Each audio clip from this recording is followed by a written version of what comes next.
If you were a high Vietnamese general or colonel in the South Vietnamese government, army positions were like business positions. And it was most American aid was for sale on the international market by the time it arrived. The level of theft is unbelievably high, and the only reason is like rather than try to control the theft, the American government essentially made the decision, look, theft by the officer corps is the price we have to pay for continuing the war. If you're a woman, the estimates are that there were like 500,000 Vietnamese women engaged in some kind of commercial sex. Military war managers devised ways to maximize sortie rates. It's like a factory, you keep doing the same routine. What this meant for pilots was that they died. The entire society was organized as a giant anti-aircraft system. And for really low level, Vietnamese peasants were under instructions to simply get out in the fields en masse, lie down, and shoot up in the air to try to provide a barrage that would make low altitudes unsafe for American pilots. And it happened. From mid-68 on, the American military began to become progressively more restless, and certainly by late 69 and 70s in active revolt against its commanders. So people began what's called fragging. Fragging means you take a fragmentation grenade and you throw it at your superior, whether it's a non-commissioned officer, sergeant, or a lieutenant, or a captain, or whatever.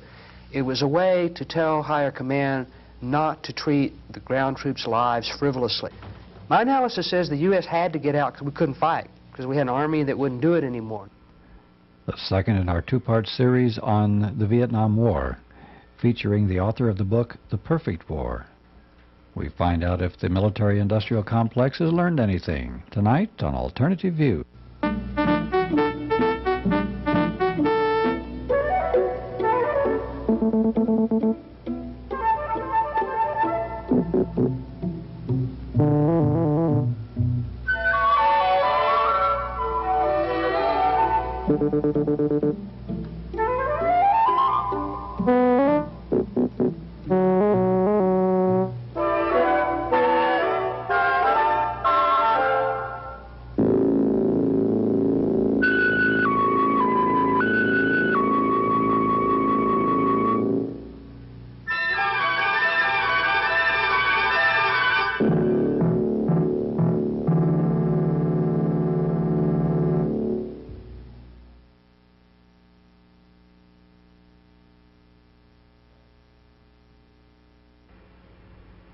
Guys would come in and they'd say no more than, "I'm tired of fighting this war." I tried to find out what the war meant to them, what it was like, including some of the guilt. And all they'd say was, "I've done a lot of killing, and I'm not sure it's right." Well, they'd been on sweeps of villages with orders to leave nothing living, not even chickens or water buffaloes. Well, what did that mean, following orders like that? Wasn't Lieutenant Cowley and My Lai, wasn't it that stirred up this in the first place? Hell, they were doing a My Lai every day. They'd be out on a mission and call in airstrikes. Napalm would be sprayed, and the people would be burning. Sometimes they'd put them out of their misery. The guys who did that are still coming into the veteran centers with this on their mind 12 years later. Welcome to Alternative Views. This is the second on our two-part series about the Vietnam War with Bill Gibson, who wrote an incredible book about the Vietnam War called The Perfect War, Techno-War. And his book, The Perfect War, Techno-War in Vietnam, was recently published by Atlantic Monthly Press and has so far received some extremely good reviews. It was favorably reviewed in the Wall Street Journal. Kirkus Review described it as a perceptive, cogent, significant, and so far the best analysis of the meaning of America's only military defeat. Highly recommended. Gloria Emerson, in a review, described the book as, although many valuable books on the war exist as records of pain and endurance, there is no work that achieves what this does. Because he might just save us from our most comfortable lies and sad delusions, William Gibson should be honored. And John Stockwell describes this book as, in all of my research on the subject, I have found nothing to compare with Dr. Gibson's Perfect War for invaluable insights into U.S. methodology and its hideous results in the war. Tonight we're going to talk about the things we didn't cover. We're going to talk about Tet, the importance of that, the Tet Offensive. We're going to talk about how the United States Army, a lot of them didn't, they decided they weren't going to fight that war anymore. We're going to have an evaluation of the Vietnam War. How did people look at it from various aspects? And we'll also take a final look at, have we learned our lessons, or are we still fighting techno-war in Central America, or at least planning to? What is your interpretation of techno-war? How do we get involved in Vietnam? Techno-war means you fight war as a production process. The military became deeply impressed with big business's contributions in World War II. After World War II, the military then decided that not only would the supply operations be organized along corporate lines, but that actual conduct of warfare would be organized along corporate lines. The officer corps were the managers, the enlisted men were the workers. The product was enemy body count. Just as American business prided itself on high technology, capital-intensive production systems, so too would our military have high technology, capital-intensive warfare to outproduce. We would kill more of them than they would of us. That's techno-war. Why was it applied in Vietnam? Because after World War, in the 50s, the Soviets had the atomic bomb. They could then destroy our economy, or the base of our power, if we intervened militarily in the world with too much force. The object then was to fight limited war indefinitely in the Third World. We would just send our production system over there and drive the other side bankrupt.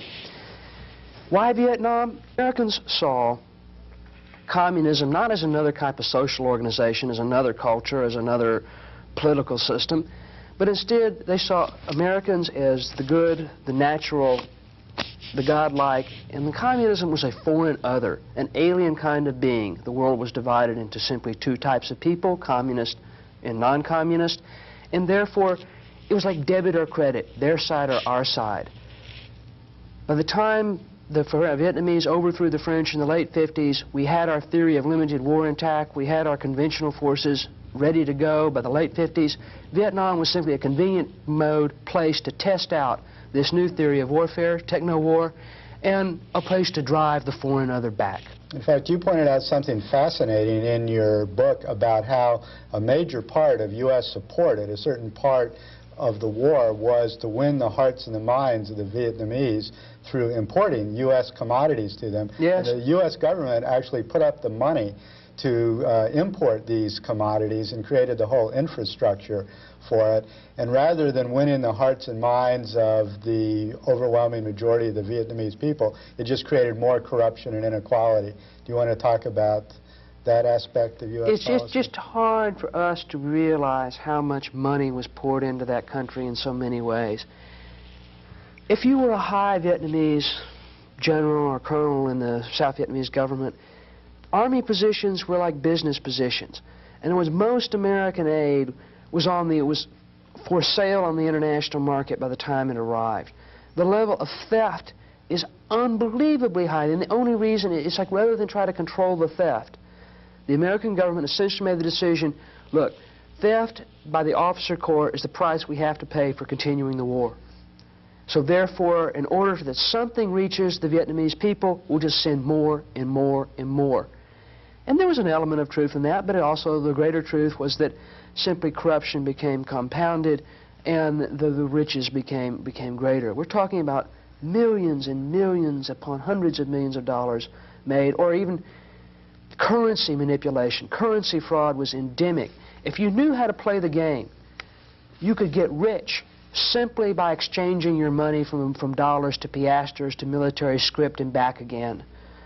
You know, just nothing, just by playing with the rules a little bit. So, but it didn't It created massive inflation. It meant that life for most people got worse. What were your jobs available while a few people on top were able to make money off this stealing the American aid? On the bottom, what were your jobs open for you? Well, you could work for the Americans. You could work on their base. You could be an interpreter, maybe if you had minimal language skills. These are all if you're a man. If you're a woman, the estimates are that there were like 500,000 Vietnamese women engaged in some kind of commercial sex. Prostitution, massage parlors, however you want to call it, hooch girls. It's a whole multi-levered sexual marketplace. Drugs is another major business factor. Huge heroin importation coming from all places, coming from Laos. And the CIA was running a war in Laos with the Hills people and with the Laotian government. In order to buy the leaders of the Hills people and buy the Laotian government, they had to acquiesce to the heroin trade. Tons of heroin were brought in on Air America planes and Vietnamese Air Force planes, were refined in Bangkok and other places and sold to U.S. soldiers in Vietnam. South Vietnamese civil and military leadership was also heavily involved in the narcotics business. General and subsequent President of the Republic of Vietnam, Nguyen Van Thieu, ran one major operation, while Nguyen Cao Ky, at times Air Marshal, Premier, and Vice President, ran another. For orphans, what could you do? Shoe shine business wasn't something kids had to make money on the side. Shining shoes was life or death issue. Going through garbage dumps. You know, a very dismal life in this new urban Vietnam, not a consumer paradise. And then the other hand, you had the black market, where, as you say in your book, you could buy anything. You could even buy tanks, armored personnel carriers, and of course the Viet Cong were tapping Vietnam into could this. equip themselves whenever they needed American goods. They could equip themselves without any problem. Yeah. The other aspect of U.S. policy was air war. Part of your most brilliant chapters and descriptions in your book are of the magnitude and nature of the air war in Vietnam that was mainly, I guess, directed against North Vietnam. Do you want to discuss some elements of air war? If war is a factory, then clearly when you look at air war, we've got the biggest factory and they have nothing. By American reasoning, the North Vietnamese should have given up the day the first bombs dropped on North Vietnam because they had such a small industrial apparatus, such a small number of bridges and things that you would think they would have just given up. But they didn't. They were willing to sacrifice their industrial apparatus. They were willing to absorb massive casualties. And indeed, contrary to American mythology, where the Viet Cong were simply being totally supported from the north, roughly 80% of the supplies the Viet Cong used, and even the 80% of the supplies the NVA used, were raised in the south. A small number of supplies were sent south. It couldn't be stopped. No matter how hard the U.S. bombed, no matter how much it escalated its campaigns, no matter even after they closed the ports at Haiphong and started systematically bombing the railroad lines between China and Vietnam, it couldn't stop it. The number of supplies wasn't that great. On the other hand, the air war did mobilize the North Vietnamese people to a considerable degree. Everyone had a job of one kind or another, either repairing the railroads, repairing the roads, or taking over industry, or working in agriculture. So it mobilized and consolidated that society to carry on, much like the Nazi attack on Great Britain consolidated British morale in World War II. But on the other hand, people used to say, well, we ought to bomb them back to the Stone Age, and we just practically did, didn't we? Most people don't recognize that the United States Air Force and Navy dropped between 8 million and 15 million tons of bombs and rockets on Southeast Asia. In all of World War II, the United States dropped 2.1 million tons. So the minimum estimate then is about 4 times greater than World War II, and it goes up to almost 8 times greater than World War II. In Westmoreland's 1967 report, he has a target category summary. And the largest category in there after vehicles is buildings. When you listen to the reports of foreign observers on the ground, what they report is just about any modern stone or brick structure over over one story was hit. Because those were the only things that looked like targets. And in essence, a lot of those were churches, a lot of them were hospitals, a lot of them were schools. Yes, North Vietnam was bombed back to the Stone Age. There's no doubt about that. But because they were not fighting a techno-war, that they it were did still cripple them. Now, we saw in the previous program where this production and assembly line type of attitude resulted in the demand for body count for the land troops. In the air war, they also had production quotas, did they not? And the organization of this was, the unit of measurement is called a sortie. That's one flight by one airplane. And Air Force squadrons, wings, Air Force, whole large units have rates of production that they are supposed to meet. The Navy and the Air Force and indeed were in competition with each other to see who could, quote, be the most productive. Therefore, the object was to fly as many missions as possible within a finite period of time, like a week or a month or whatever.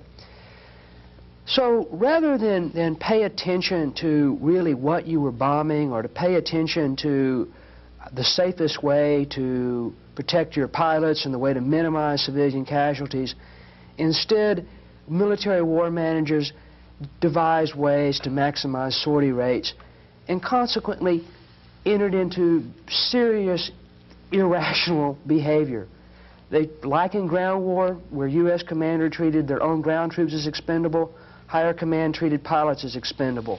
They would often be sent on missions on, say, looking for trucks in the middle of rainstorms when it's impossible to see trucks from because the ground, you can't even see the ground when you're 500 feet above it. But that keeps the sortie rate high. Or also, say you're supposed to, it's raining over a given target and the target's clouded in, but you still send your planes up there every day, 5 days in a row by the exact same route in order so that, because that's simply, it's like a factory, you keep doing the same routine. We sure telegraphed our punches. There weren't all that many targets in that area, and it didn't take too many smarts to figure out about where the Air Force was headed, especially when we headed them there day after day, making them fly up to the target before making the go or no-go decision on the weather that we already knew was not acceptable. And then we turned over the target and came back again the next day to try again. What this meant for pilots was that they died because the Vietnamese clearly understood where the Americans were flying the same pattern every day, and they understood that they would just keep coming. So what often frequently Vietnamese did was simply move more and more anti-aircraft guns into an area that the Americans for some reason wanted to bomb. And what ended up is American pilots ended up just fighting flying missions against empty targets surrounded by hundreds and hundreds of anti-aircraft weapons. And in this way, by telegraphing our punches, American pilots died. I talked with a couple of nearly apoplectic F-4 pilots at Da Nang who told me they'd gone out recently on a 4-plane mission carrying a very small bomb load. One pilot told me he was gritting his teeth, he was so mad. We risked 8 guys, he said, when we could have hung the whole load on one plane, risking only 2 people, and done the job better. Well, then I asked him, well, why did they send out 4 planes? The pilot said, damned if I know, unless it's just to keep our sortie rate high. But I tell you this, it's a goddamn crime. Well, I'd heard about this sortie business on aircraft carrier Constellation. The Navy pilots had told me they could do a better job with a few A-6s operating in the safety of darkness than with all those Skyhawks skimming around with light loads in daylight. So while it didn't seem possible, it appeared that the Navy was trying to out-sortie the Air Force, and the Air Force was trying to out-sortie the Navy. And the guys who were flying the sorties took a dim view of it. You had an incredible story in your book about how the North Vietnamese would actually bring down the American jets with handguns and rifles. That almost seems unbelievable to us. In an advanced, from an American standpoint, it is unbelievable. in that you only see advanced technology system like a jet fighter bomber needs another advanced technology like a SAM missile in order to bring it down. And there is some amount of truth in that. But North Vietnam underwent a tremendous social mobilization. Part of that mobilization involved giving almost everyone a gun, either a pistol, a submachine gun, a rifle, or whatever, or light machine guns. The entire society was organized as a giant anti-aircraft system. And for really low level, Vietnamese peasants were under instructions to simply get out in the fields en masse, lie down, and shoot up in the air to try to provide a barrage that would make low altitudes unsafe for American pilots. And it happened. American fighter pilots do report that many planes were shot down at extremely low level by peasants. And what this meant to them, low-level flight became so dangerous they had to move higher up where they could consistently be picked up on radar.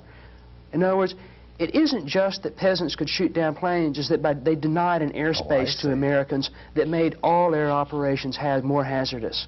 So social mobilization was able to compensate for technological inferiority. There was another example of this in the Ho Chi Minh Trail when the United States built that incredibly expensive electronic warfare area, which the Vietnamese and the Laotians were able to overcome with very simple tricks. The Joint Chiefs of Staff always wanted to invade North Vietnam and simply take over Hanoi and Haiphong, or have ground troops in Laos. There is a place where between Laos and Thailand, between the South China Sea and Thailand is something like 35 miles, and so wide. So the effort is, the mission was we'll just form on this magic line and we'll keep the foreign other out, right? We'll stop them at the pass, you know, literally. But since that was seen as too expensive in terms of troop lives, they seeded that area with electronic sensors, listening devices that picked up smell, sensors of various kinds. These devices in turn sent radio signals to circling aircraft. The aircraft in turn sent them to computer banks in Thailand. And Thailand in turn organized airstrikes over the trail. But two things happened. One, the sensors were decoyed. Bags of urine hung in trees, tape recorders with cricket noises. In order to try to mask the movement of trucks, you find a sensor and you put normal jungle noises, a tape of normal jungle noises next to it. So you mask the sensors in one area while you actually send your troops and operations on the other. Or, say you get attacked and you were all convoy drivers, truck drivers. North Vietnamese had satchels of grenades. They had rocket flares. A lot of this battle is occurring at night. So the Vietnamese would throw out explosives to make the Americans feel like they were hitting something. And the Americans, in turn, wanted to believe that they were destroying Vietnamese truck convoys. Why? Because pilots are rewarded on the basis of productivity. They're majors and lieutenant colonels. Most of them want to be full colonels, and probably some are desperately want to be brigadier generals. They need to be productive. Therefore, their tendency is to report as high a destruction of trucks as possible. And that the big joke eventually became in intelligence was that the next day when reconnaissance flights would fly out along the Ho Chi Minh Trail, they could never find the truck carcasses in anywhere near the numbers that the pilots reported destroyed. So the legend began that deep in the Laotian jungles lived the Great Truck Eater. And the Great Truck Eater was a monster that totally loved dead trucks, and it lives a nocturnal beast, and that every night it got up and it ate the skeletons of dead trucks, so that when the reconnaissance planes came out in the morning, there would simply be no records. This is not to say thousands of trucks were destroyed, but never to the extent necessary. Remember, relatively few supplies were sent south. By American calculations, something like 12 tons a day was enough to support the war in the South. You can put 12 tons on a semi-tractor truck without any problem and have room to spare. Or even if you multiply it by figure 15 or 20-fold, say so you have 20 tractor-trailer trucks a day on the Ho Chi Minh Trail, or 40 pickups or whatever.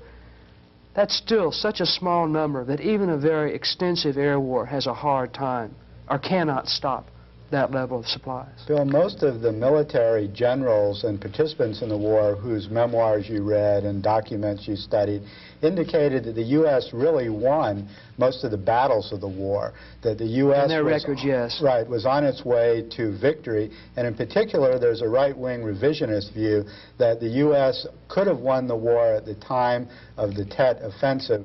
Right, the U.S. buildup of main corps, main force units, ground troops began in '65. By the end of '67, we had somewhat over 400,000, I think 450,000, maybe even as high as 500,000 troops in country. According to American records, the official records kept in the Pentagon and kept at Military Assistance Command Vietnam, we had just about destroyed all the Viet Cong troops. They were all nearly decimated. Now, why was that? Because our records were falsified.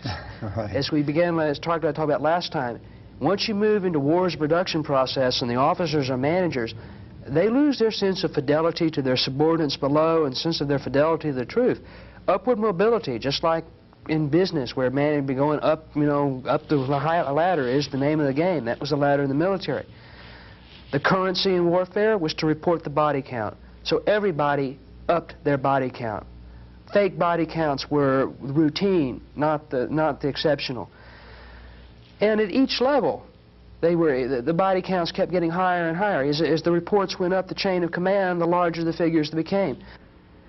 Well, the first report I would send in was from the facts, from the information we collected, and it was objective as it could be. Then we sent it in, but then it would always come back, doctored up from higher headquarters. That was standard operating procedure when I was brigade historian there. So the result is that the battle news was edited and revised until it was acceptable to the higher-ups. Well, hell, I've been ordered to write open lies on our civil aid program, such as increasing the 15 English classes to 300 to make it look good to the politicians and the people back home. And I've been ordered to raise the figures for food distribution in refugee villages. But I've also had to retype battle reports omitting certain facts and thereby turning a North Vietnam Army victory over superior American forces into a U.S. victory. So on paper, we had won. But in reality, two things, all right, that was part one of our victory. The second point was, in 1967, the American High Command decided that Viet Cong guerrillas no longer existed and so they abolished them on paper. Just like American forces, we don't have any part-time guerrillas or full-time guerrillas. And also, do guerrillas have tanks? Do guerrillas have helicopters? Do guerrillas have heavy artillery? They don't have as much hardware as we do, so they aren't really a threat to American units. So several 100,000 Viet Cong guerrillas were abolished from what's called the order of battle.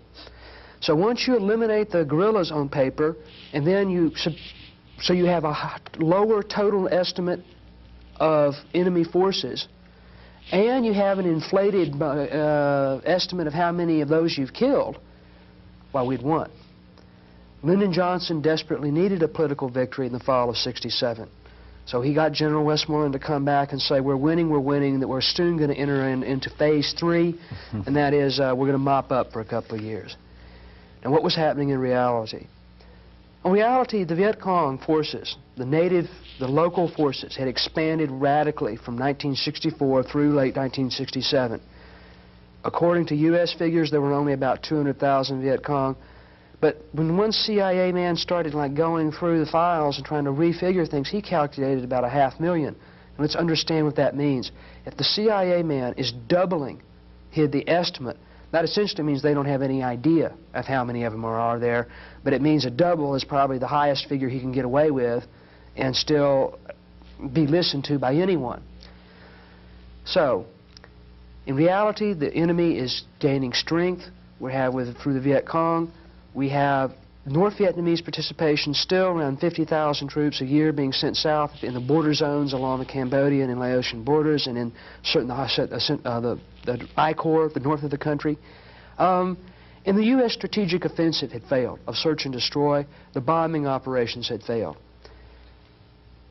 In late January, early February 1968, the Viet Cong forces attacked en masse simultaneously for the first time. Normally, they fought very dispersed operations. They were not this was the first time there had been a simultaneous national attack. The attack succeeded in driving, it ended the pacification war. All the units involved in pacification were driven out of the countryside into the cities. Almost all of the Vietnamese and American ground force units were driven out of the countryside back into the cities to defend the cities there. And some Viet Cong forces entered cities, Saigon, Hue, regional capitals, and we began to battle in the cities. Now what happened? After a few weeks, the Viet Cong withdrew from the cities. Their casualties were extremely high. They had not anticipated that the Americans would bomb and conduct artillery strikes inside the cities, but they did. So a large part of South Vietnam was reduced to rubble. Their casualties were high, but the Americans and South Vietnamese army units were gone from the countryside. Desertions had been massive, and the Viet Cong were able to recruit many people. Now that there were no opposing forces in the countryside, their political cadres were able to surface. So they were weakened in many ways, but on the other hand, they had achieved a decisive victory in driving their opponents out of the countryside. Now, from what is the legend then, because American forces were able to kill many of the commandos and Viet Cong troops inside the cities, the Americans, General Westmoreland, declared victory. Of course, this ignores the fact that although he's driven the Viet Cong out of the cities, he himself has been driven out of the countryside, and they just made a mockery out of his own previous claims of victory. Also, it's clear to many people that there were far more enemies in South Vietnam than the Americans have been willing to admit. Westmoreland then made a troop request for another 200,000 soldiers. This troop request went under severe analysis. And essentially what was found was that within the production model of war, if you were just going to fight the same kind of warfare but simply add more resources to it, still, the Viet Cong alone, just the people in the South, could fight on for another 4 or 5 years, or at least 3 years to 4 years, and then with with significant North Vietnamese participation, they could fight on 10 to 20 years. In other words, we just could not drive the other side bankrupt. And you're saying that the North Vietnamese Army basically hadn't participated not all in that Tet, much? not in Tet. The North Vietnamese Army did not participate in Tet. Okay. In fact, in most of the war, they really played a minimal role when you consider the number of Viet Cong troops in proportion to the number of North Vietnamese Well, troops. that's true up until 68. After 68, they entered the war in larger numbers. Okay. The Viet Cong were hit. In other words, certainly the conservative claim that the Viet Cong took severe losses in the Tet Offensive is true. The claim that they were decimated and defeated is false, and the claim that the Americans won Tet is false. Tet essentially helped the American war managers, at least a part of them, see that their strategy was bankrupt and that there was no path to victory. So this finally created a... Remember, Lyndon Johnson resigned somewhere during this period. That's right, not too long afterward. Was this kind of a break in their self-delusion that techno-war would win everything? Now here is a serious problem that people do not understand. American television news began from late 1968 on, began to report the idea that the war was winding down and that we were on our way out. This is not true. This is a false statement. You should never believe this. When you look at the casualty figures of how many American soldiers were killed from 65 through 68, through 67, and then you take 68, and then you look 69 through 73. The 69 through 73 is just about, is within a couple of hundred as high as the number of killed 65 through 67. So in other words, search and destroy continued way on until late 71. So what was it then that finally convinced the U.S. foreign policy establishment or the U.S. public that Vietnam couldn't be won? From mid-68 on, the American military began to become progressively more restless, and certainly by late 69 and 70s in active revolt against its commanders. Remember that 75% of the battles in Vietnam were initiated by the enemy, and the average American grunt spent his tour of duty, those few who were combat troops, spent his tour of duty walking into ambushes. Most men learned fairly quickly that while they were walking into ambushes, that their generals were getting medals and they were safe in helicopters and so on and so forth. So people began what's called fragging. Fragging means you take a fragmentation grenade and you throw it at your superior, whether it's a non-commissioned officer, sergeant, or a lieutenant, or a captain, or whatever. It was a way to tell higher command not to treat the ground troops' lives frivolously, that they would not aggressively pursue dangerous combat situations that simply in order to make the superiors look good. Well, let me tell you how it worked. We'd start having war calls, which is like, at midnight, everybody in the outfit starts opening fire and screaming, "Gooks on the wire, gooks on the wire," in the barbed wire fences, you know. And then you'd try to kill any of the lifers that you didn't like. So we tried to get the CO a couple of times with the machine gun. One time his rack took 9 holes, his cot, 9 bullet holes, but he dove out of it and got away. Everybody'd be shooting, so he couldn't check the weapon, see who was shooting at him. So they'd be throwing grenades at the wire and yelling and shouting, "Gooks on the wire, gooks," and they'd blow the siren and then run around, and half the guys would be facing out where it's shooting, and then the other half would be waiting for a lifer to come out of his tent. Yeah, I've seen officers executed 5 or 6 times. Just put a price on his head. Next one that kills him gets the money. Next time he was out on a mission, everybody knew it was going to happen. They just wait till he was in the right position. And the estimates run quite high. In other words, the official Army count is about 650 fragging incidents, and there are real reasons to doubt that. Because it must have been quite small. I'm sure there were a lot of them that weren't reported. Oh, of course, because no commander wants to have, what do you say? It's like some of my own men threw a grenade at me or tried to shoot me. I mean, how is that going to look good on your record? Are you going to get promoted up as a great leader when you're reporting that your own people are shooting at you? No, I'm sure the records are, the figures must be substantially higher. The soldiers even put pools of money out for contracts for particularly unpopular officers. But there was also suicide and self-mutilation that went on, too. People got desperate. They were disoriented. They were not being cared for by their own command. The actual operations often involve slaughter of innocents. Suicide rates are fairly high. Standing up in the middle of a firefight. There's one famous cartoon book by a man named Tad Forrester, and it shows a picture of a soldier hiding behind a rock with his trigger finger in the air looking for the $1 million wound. The theory being, like, if he exposed this and got his index finger shot off, that he could get out of the war zone. Or you don't take your malaria pill. You're going to get therefore removed because you're incapacitated with malaria. There were many, many ways where people shooting themselves in the foot. There are lots and lots of stories of self-mutilation. Or you do it to your friend.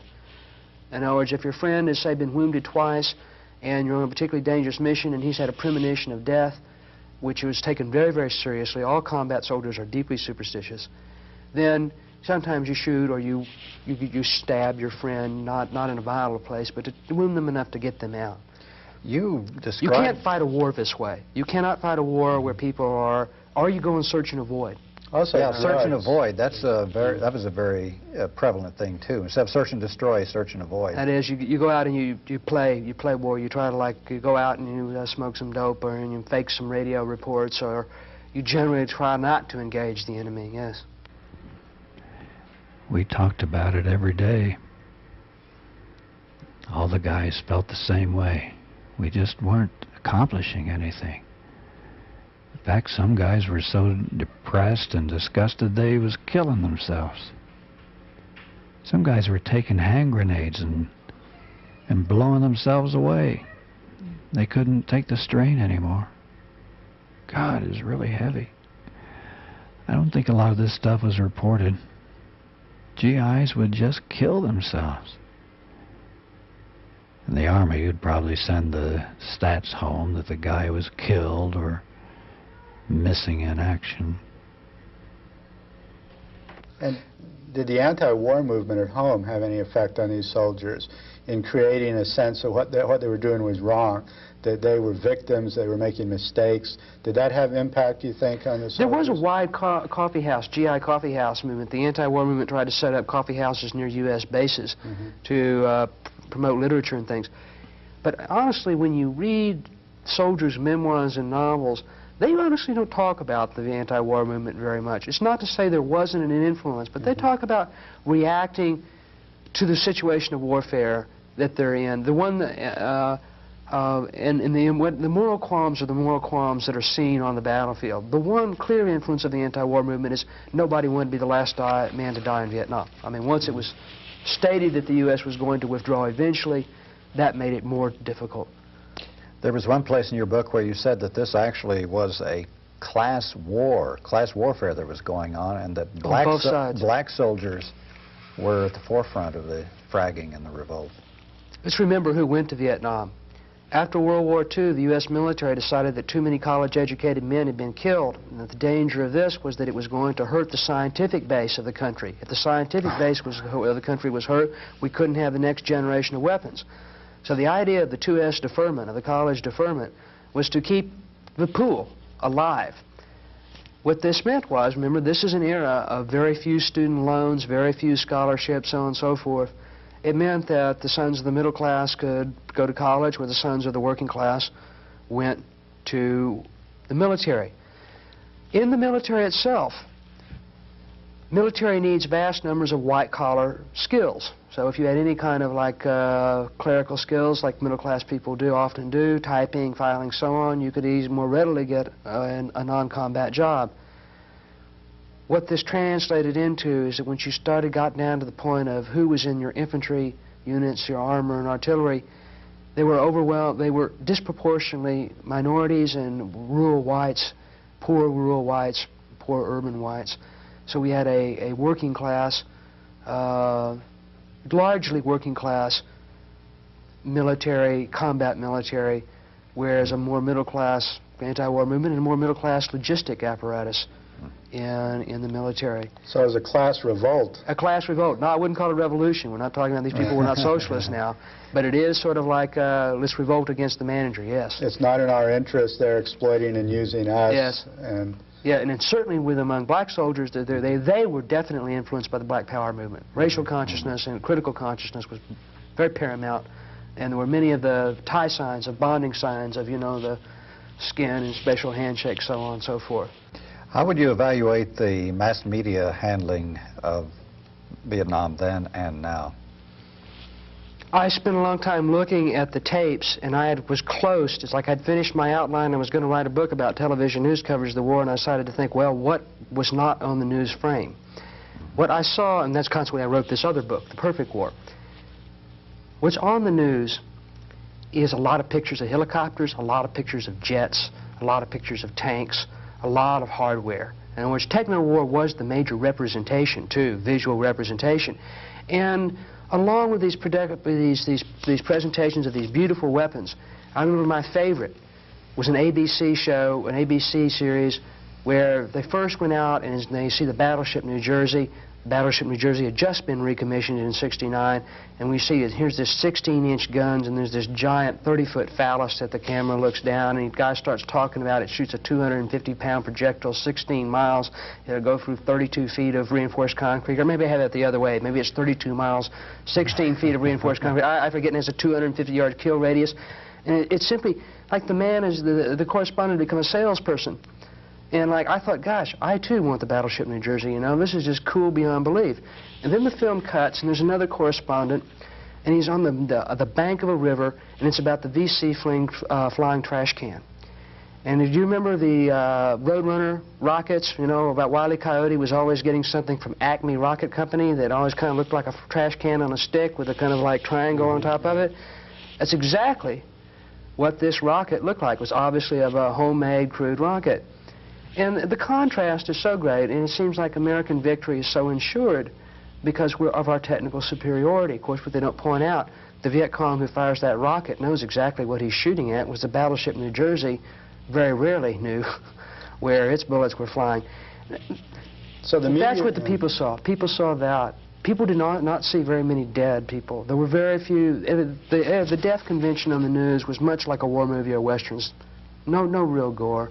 And they saw a body count each week which showed that we were always winning. We saw one village was burned in 1965, that's it. And the guy correspondent got in severe trouble. My Lai appeared as remember, did not come from, the news of it didn't come from the normal networks, it came from a veteran who tried hard to get the news out. Very little coverage of massacres came on. The ordinary language of the war, gook, slope, slant, dink. No American news correspondent ever talked about those terms and what they meant. Never. It simply did not occur. Instead, it was very much an official perspective. Where one got critical, from 68 on, occasionally you would see reports about failed technology, and occasionally you would see stories about tragic American deaths.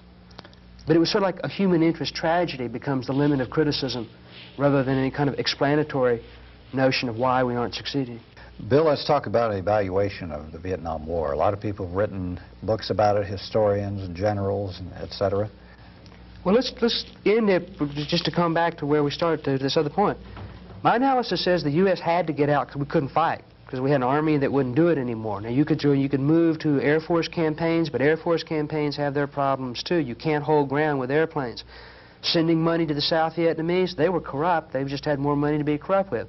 So we were defeated. My analysis says the United States was defeated, and that's the standpoint. So the question is, how have the historians and the novelists, so on, treated the subject of American defeat? The conventional path is a liberal interpretation. That is, it's just a tragedy. It's just things were wrong out there somewhere, and it's just like there were all sorts of small mistakes of honorable men making small decisions. Arthur Schlesinger being Arthur Schlesinger would be the most famous, the classical case. Stanley Carnell's book and PBS series, the most recent example. But the notion of tragedy is not an explanation. 20 years of small mistakes doesn't explain a war that has a very clear structure, which is my argument, and that the structural contradictions of that mode of warfare ended in its dissolution and failure.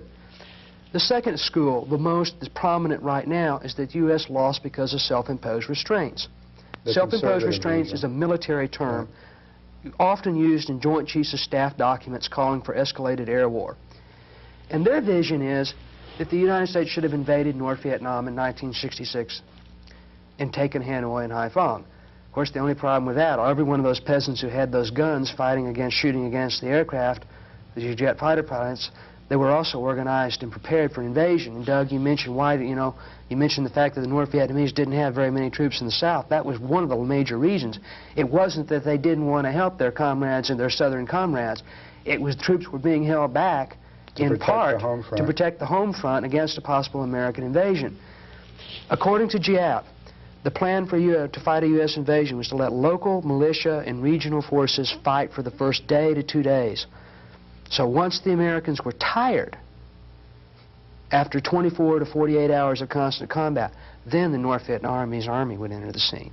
In other words, this notion that the U.S. could have had a successful invasion is just the most bizarre, unreal, fantasy, unworthy of any kind of serious consideration. And even if they had put an expeditionary force in Hanoi and Haiphong, that wouldn't change the class structure in South Vietnam. That wouldn't change the fact that you had a peasantry that wanted land, that you wanted Buddhists who wanted self-determination rather than Catholic rule, and that a whole country wanted national reunification because the whole basis of the culture was throwing out the foreign invader, and that's all they'd done all their lives for 2,000 years was throw out the Chinese, the French, and now the Americans. It wouldn't have changed it. The self-imposed restraint still is false. Well, have we learned anything since then? You point out the total corruption and self-delusion of the military and the civilian leaders throughout this. First of all, thinking they could wage a techno-war, and secondly, not paying attention to the realities which might try to seep up from the intelligence field. suppressing any intelligence that would contrary to what they wanted. Are we still in that same mode of thinking? Yes. And are we thinking of applying it to? Well, we already have a couple of places. Certainly Grenada was one example. We took Grenada, and we just barely took it, even though there was a minimum opposition. Most of the U.S. Special Forces commandos bit the dust in various operations because of the various mishaps of one kind or another.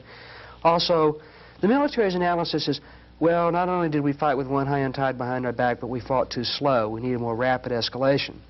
So Honduras has been prepared, a series of airfields and ports have been prepared in Honduras in order to bring 40,000, 50,000 troops into battle within a week.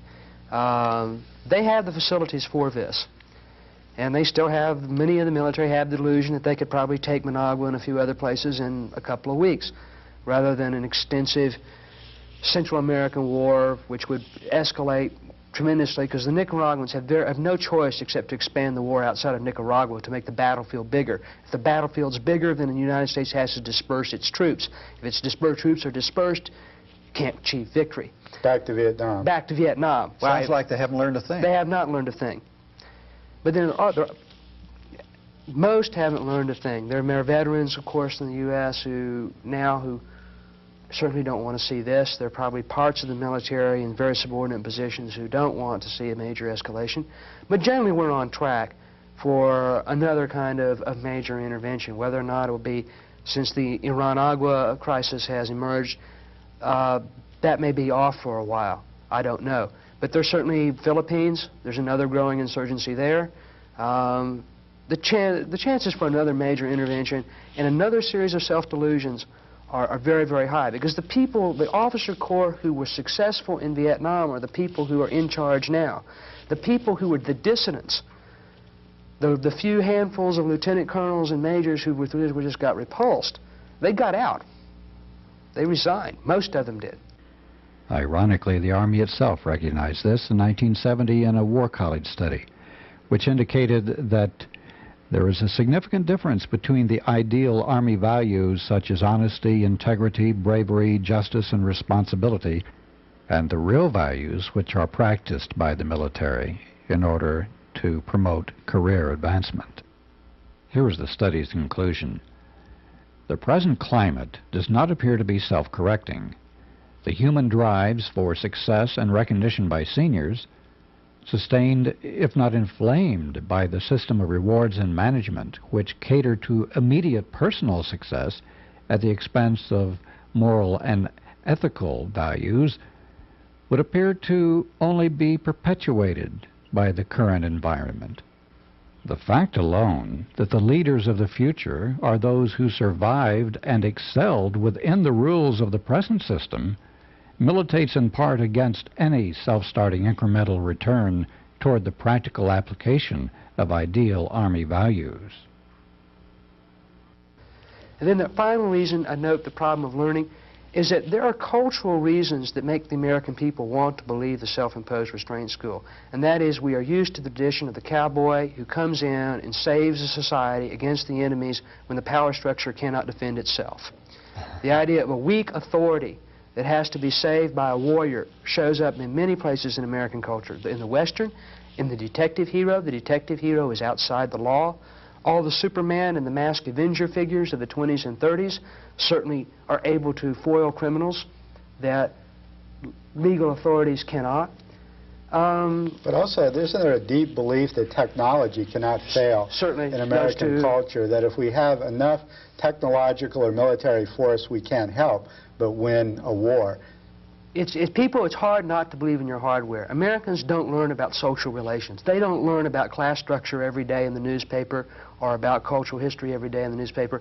They learn about what's for sale.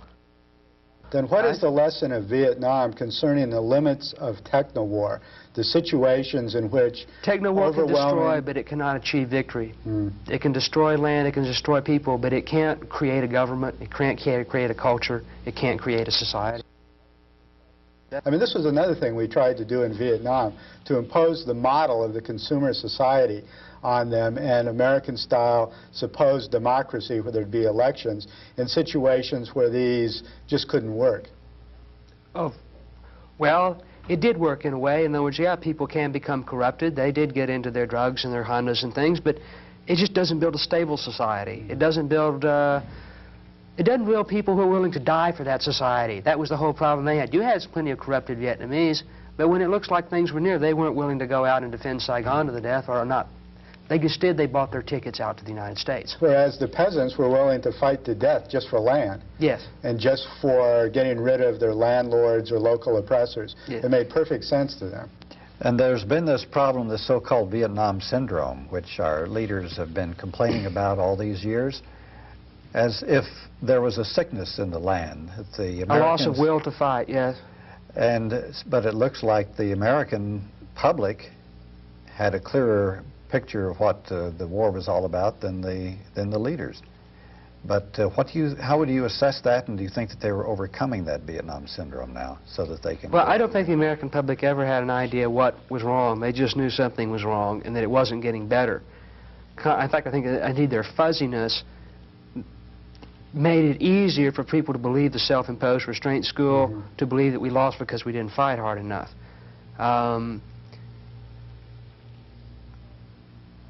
For the past few years, popular culture has presented the hero, the warrior imagery as well, very much strong on the rise. We've had many classical war movies made and several kind of variant war movies made. It's definitely a war culture. How people, though, clearly, though, there's still a resistance. There's still a certain level in which the disaster of Vietnam is etched in at least some people's memories, and even though they don't have an understanding of why it failed or what the structural reasons, there is a fear that it will happen again. In Bill Gibson's book, The Perfect War, he quotes Tim O'Brien's novel Going After Cacciato about the difficulty of determining reality for Americans in Vietnam. Here's what he said. They did not know even the simple things, a sense of victory or satisfaction or necessary sacrifice. They didn't know the feeling of taking a place and keeping it, or securing a village and then raising the flag and calling it a victory. No sense of order or momentum, no front, no rear, no trenches laid out in neat parallels, no Patton rushing for the Rhine, no beachheads to storm and win and hold for the duration. They didn't have targets. They didn't have a cause. They didn't know if it was a war of ideology or economics or hegemony or spite. On a given day, they didn't even know where they were.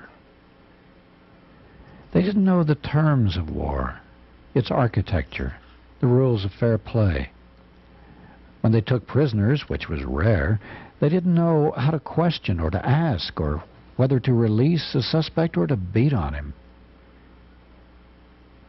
They didn't know how to feel, whether seeing a dead Vietnamese to be happy or sad or relieved, and whether in times of quiet to be apprehensive or content, whether to engage the enemy or elude him. They didn't know how to feel when they saw villages burning. Revenge, loss, peace of mind, or anguish. They didn't know.